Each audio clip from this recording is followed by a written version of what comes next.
শুভ নববর্ষ। বৈশাখ মাস চলছে আর আমাদের নববর্ষ উদযাপন এখনও চলছে।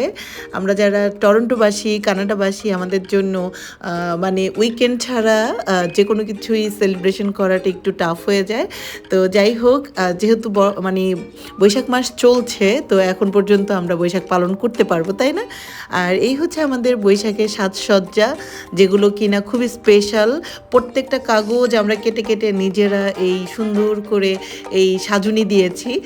এই এতটুকু ডেকোরেশন তো করতেই হবে, তাই না? এটা হচ্ছে কি আমাদের যেদিন অনুষ্ঠানটা ছিল তার আগের দিন রাতে আমরা সব বান্ধবীরা মিলে মানে কয়েকটা জিনিস জাস্ট কেনা, আর বাকি সব কিছু মোটামুটি কাগজ কেটে কেটে কস্টেপ দিয়ে দিয়ে পিন আপ করে করে লাগাইছি।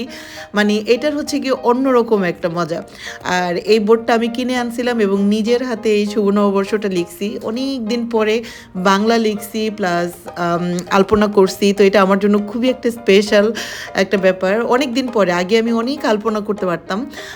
তো যাই হোক, এগুলো করতে খুবই ভালো লাগে, বাট এখন সময়ের মানে অভাবে বা সুযোগের অভাবে কিছুই করা হয় না, এবং যেটা হয় যে খুবই আলসেমি। তো আমাদের এবার নববর্ষের এই সাজসজ্জাটা খুবই স্পেশাল আমাদের জন্য এই কারণে যে আমরা প্রত্যেকটা জিনিস নিজেরা হাতে হাতে করছি, এবং মানে খুব সুন্দর করে করছি, আমরা খুবই স্যাটিসফাই। আর তারপরে আসি রান্নাবান্নাতে। রান্নাবান্না হচ্ছে গিয়ে মানে মোটামুটি পটলাক টাইপের ছিল, কিন্তু যার বাসায় করছি, আমার মলি বান্ধবীর বাসায় করছি। তো ও এবং পিঙ্কি বান্ধবী দুজনে মিলে অনেক রান্না করছে, মানে 80% রান্না ওরা করছে, আর মোটামুটি আমরা সবাই একটা দুইটা করে আইটেম নিয়ে গেছি। তো আমার খাবার দেখতেই পাচ্ছেন, আমি খুবই একেবারে মানে পেট ঠান্ডা করা খাবার নিয়ে গেছি। মিষ্টি কুমড়া এবং জুকিনি দিয়ে একটা মানে একেবারে বাঙালি তরকারি রান্না করে নিয়ে গেছি। আর এটা হচ্ছে কি আমাদের নববর্ষের একদম দিন, যেদিন আমরা অনুষ্ঠান করতেছি, আমি সাজুগুজু করে চলে আসছি লাল সাদা শাড়ি পরে। কেমন লাগতেছে আমাকে অবশ্যই বলবেন।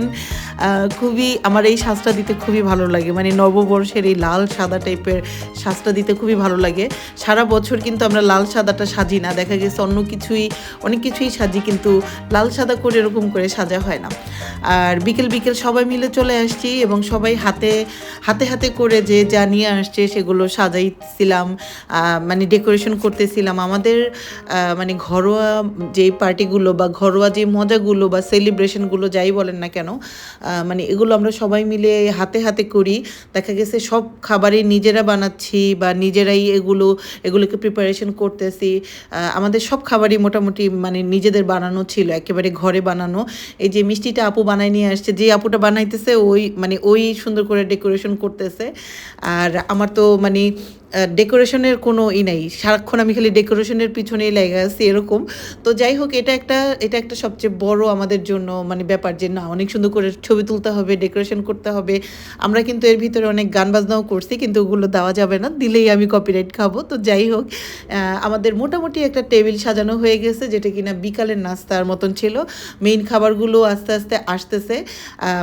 মলি বান্ধবীর বাসাটা অনেক বড় হওয়াতে যেটা হয়েছে যে আমাদের সবার অনেক সুন্দর করে জায়গা হয়ে গেছে এবং খুব সুন্দর করে বাসাটাকে আমরা ডেকোরেশন করতে পারতেছি। মলি বান্ধবীকে অনেক অনেক থ্যাংক ইউ যে আমাদেরকে জায়গা দিছে। আর এই হচ্ছে আমাদের কেক, মানে আমাদের বলতে পারেন যে শো স্টপার। এত এত খাবারের ভিতরে মানে কেকটা মানে সবার মন কেড়ে নিছে টাইপের। তো এটা হচ্ছে গিয়ে পিঙ্কি বান্ধবীর একটা বান্ধবী আসছিল, তো আমাদের আর কি আমাদের কি বলে এটাকে বান্ধবী, শাখা প্রশাখা বান্ধবী, উনি নিয়ে আসছিল এবং নিজের হাতে আলপনা, তারপরে সুন্দর করে পয়লা বৈশাখ লিখে নিয়ে আসছে। থ্যাংক ইউ তাকে, এবং এটা আসলেই খুব সুন্দর ছিল। আর মানে গল্প করতে করতে হা হা হি করতে করতে আমি ভিডিও করছি, তো ওই জন্য একটা একটা করে যে খাবারের জন্য আমি যে ধরবো সেটার মতন করে ধরা হয় নাই। তো এটা হচ্ছে কি আমার খাবার। আমাদের ভর্তা ছিল, সব রকমের ভর্তা মোটামুটি ছিল, একেবারে শুটকি থেকে শুরু করে সব রকমের ভর্তা ছিল। কারি ছিল অনেকগুলো, একেবারে দেশি মুরগি, ইলিশ মাছ, হ্যাঁ, তারপর শুটকি, আর মানে আমাদের এখানে একটা হার্ড চিকেন পাওয়া যায় ওইটা। তো যাই হোক, মোটামুটি বিফ ছাড়া সবই ছিল, কারণ আমাদের আরও দুইজন হিন্দু বান্ধবী ছিল, তো ওদের জন্য আমরা বিফটাই করছি। আমাদের খুব সুন্দর একটা অনুষ্ঠান গেছে, সবাই মিলে হাউকাউ করে। আর আমাদের একটা বাচ্চা পার্টি আছে, মানে আমাদের একটা বিশাল বড় একটা বাচ্চা পার্টি আছে, যেগুলোকে আমাদের সামলায় এই এত সুন্দর একটা অনুষ্ঠান শেষ করতে হয়েছে। তো এই হচ্ছে কি আমরা সবাই খাবারের জন্য বসে পড়ছি খাবারের টেবিলে। আর এই তো এরকম করে সবার চুড়ি না ঝাঁকাইলে তো হবে না, অনুষ্ঠান শেষ হবে না। আর এটা তো করতেই হবে, সব বান্ধবীরা মিলে সবাই আসছে, আমি খুবই হ্যাপি ছিলাম। এবং মলি বান্ধবীকে আবারও অনেক অনেক ধন্যবাদ আমাদেরকে জায়গা দেওয়ার জন্য। ওর বাসাটা খুব সুন্দর করে সাজিয়ে আমাদের এইবার পহেলা বৈশাখটা এত সুন্দর করে পালন করছি। আপনাদের কেমন লাগলো অবশ্যই ছোট করে একটা কমেন্ট করে দিবেন। আর সবাইকে আবারও ধন্যবাদ দেখার জন্য।